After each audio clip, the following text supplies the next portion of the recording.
Alright geezers, Jules here from FGS, home of the Future Games Show, and you know what I hold more sacred than this live and let's dice hat that protects the audience from being blinded by my massive bold dome? Save data, my friend. Well, probably should have said my girlfriend or my cats or my family, but no, I'm doubling down and saying save data. Now, it's something that you likely don't even think about until it's gone, and when that precious file that contains your 140 plus hour campaign has been replaced with a low resolution post-it note saying, I owe you one, lol. Damn! It's fair to say that your rage might be enough that you could actually cook an egg on your face. Therefore, it's with a trepidatious toe that we enter the world of games that were either unstable or downright careless with your save data, treating it like a plaything that eventually got lost down the sofa of space and time. So let's have a chat. As I'm Jules, this is FGS, and these are 8 video games that destroyed your save. And remember, this is the deep cut with Jules Gill, baby, so we're not gonna cover the usual suspects. So no Nier Automata, Potato Patata, no Doki Doki Literature Club, no Undertale, and certainly no Eternal Darkness. Excited? I knew you would be. Number 8, Card Shark. So, for those of you not in the know, Card Shark is a video game that basically teaches you how to be 2 forms of an awful human being, a cheater and a rich person, the latter of which is achieved by the former, which is itself achieved through card counting, deck stacking, and marking cards. And trust me, the gameplay is as complicated as this rambling sentence is draining me of breath.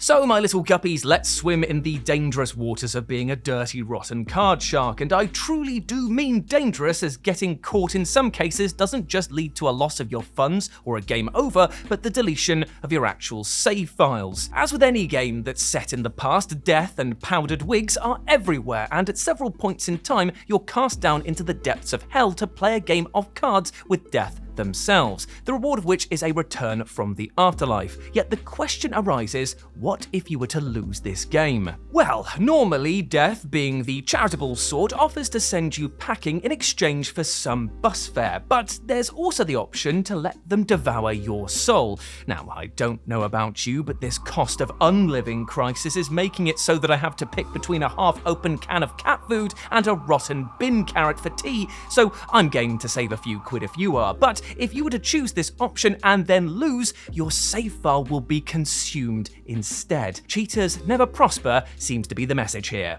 Number 7, the Horde. Now, as we've already established, losing a save file isn't exactly rainbow rhythms, and therefore you'd expect many developers out there to work long and hard into the night to make sure that this never happens to their fans. But the minds behind the video game The Horde, however, saw things a little differently, and I say this because they made the act of deleting save file information a feature.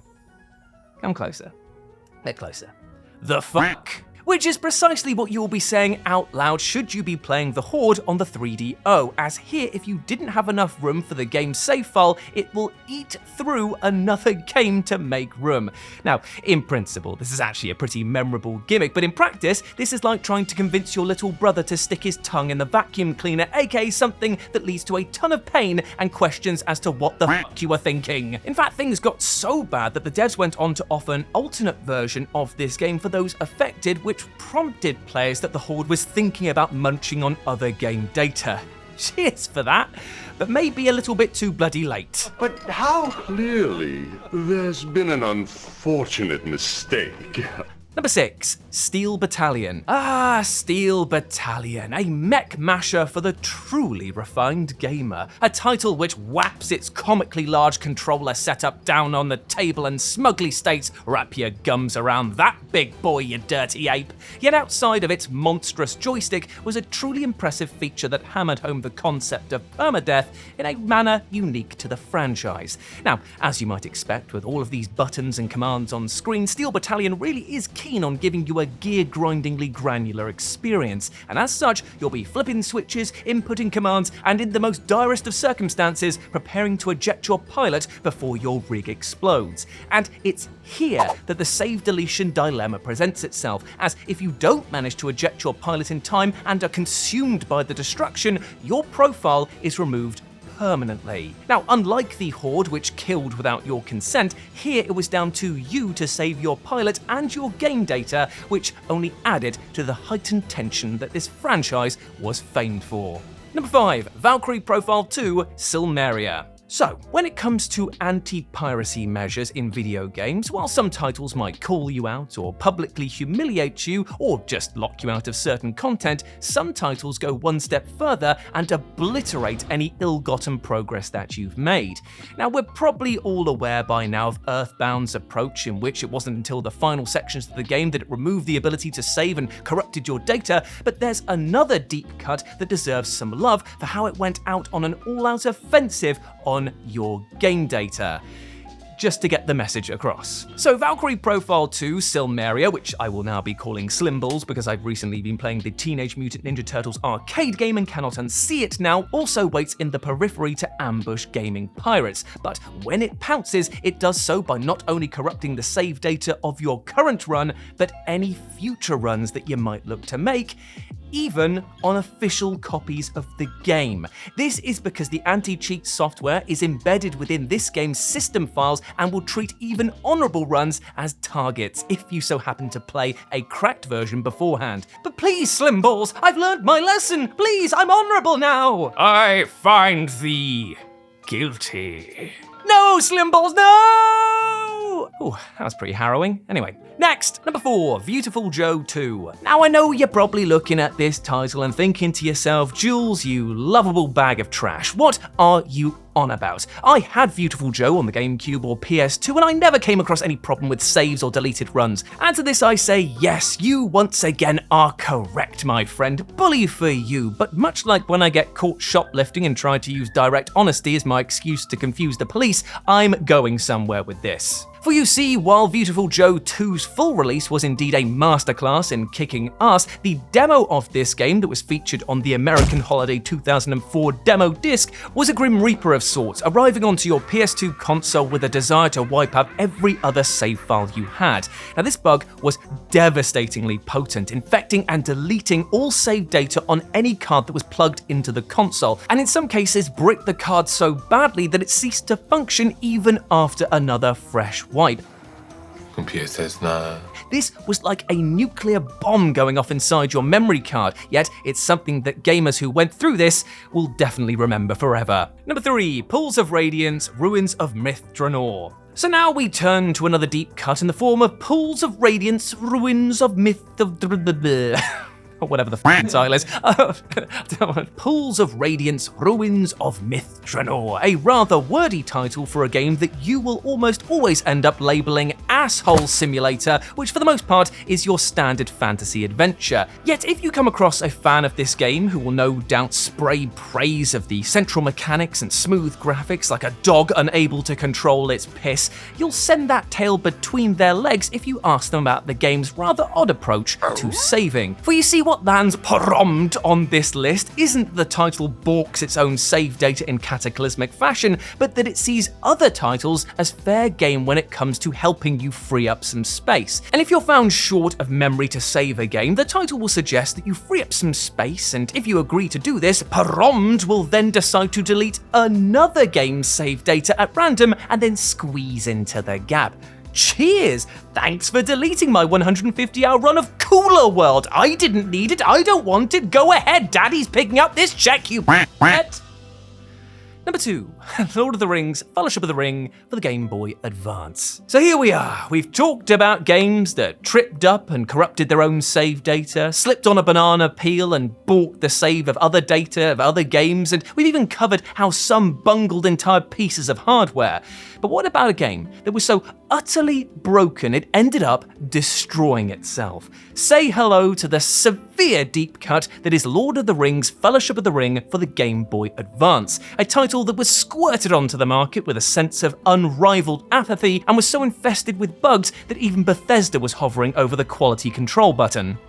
Don't worry, they didn't actually press it, it's not their job to do that. This game was kind of like taking the much memed "one does not simply walk into Mordor" line and then adding, "because my legs are clipping through the fucking floor." This game was absolute unwashed troll anus, being both a shoddily licensed game that plucked the pubes of its fan base and then charged them for the privilege, and was also one that was bizarrely difficult to boot. Plus, the battles in this game are so atrociously bad that there's no way to skip the insanely long wait times between enemy attack animations, and you just have to watch them finish. Tell me how anyone thought that this would be fun.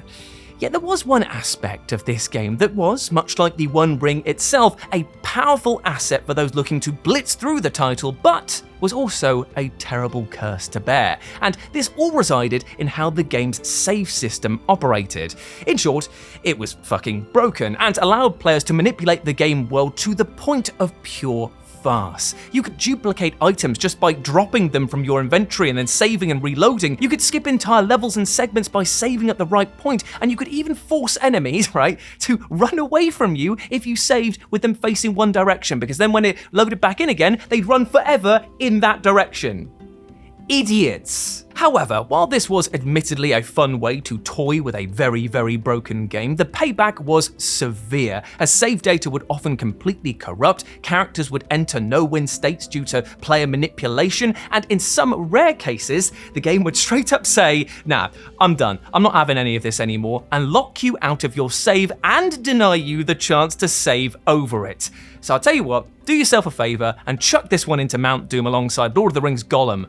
It's for the best. And number 1, SINoALICE. Oh, Yoko Taro, you cheeky whippet, you lovable rogue, you absolute perverted bastard. How we love you and your utterly deranged approach to video game design. Seriously, when it comes to oddball developers, Yoko Taro is right up there battling Hideo Kojima and Swery with a sword made of talking shoes, or firing a Gatling gun that just shoots black holes. And you know what? We need more of this. I love it when designers take a look at the design rulebook and then say, "But what if we," and then just wipe their asses with it. And one only needs to look at the rampant success stories of Nier and its sequel, Nier Automata Potato Patata, to see the proof that the world at large loves his over-the-top and offbeat storytelling. But wait, didn't I say at the beginning of this list that we're not covering Nier in either normal or patata variety? I did? Oh no, what a mistake! I should be thrown from a cliff for such an error and turn in my video game journalist badge and gun. What do you mean you don't get a gun? Well, I'm keeping it. I'm going out, I'm going guns blazing. Because I tell you what, Taro's been at it again with a mobile game, called SINoALICE, or SINoALICE, I don't know how to pronounce it, and how in 2022 he decided to have a little fun with the fanbase by making them delete their entire account. Why? SINoALICE, more like Sino fucking save there, brother. Whee! Turns out that Yoko Taro really wanted people to know that the ending of this game was just that, the actual ending. And so after a cutscene plays out after you complete the final act, sure as anything, your account will be permanently closed. Now for most players, this would have surely been a monumental surprise, but for fans of Nier Automata, or Potato, or Patata, it was a fucking Tuesday. Of course! And there we go, my friends. Those were 8 video games that destroyed your saves. I hope that you enjoyed that, and let me know what you thought about it down in the comment section below. And if you want to follow me on the social medias, you can do so by going over here, and you can follow my lovely editor Kayla on her social medias here as well. But before I go, I just want to say one thing. Hope you're treating yourself well with love and respect, my friend, because you deserve the bloody best, and do not let anything or anyone else tell you otherwise. You are a massive ledge, my friend, and I hope you're treating yourself well. As always, I've been Jules, you have been awesome, never forget that. I'll speak to you soon. Bye. Also, check out this band.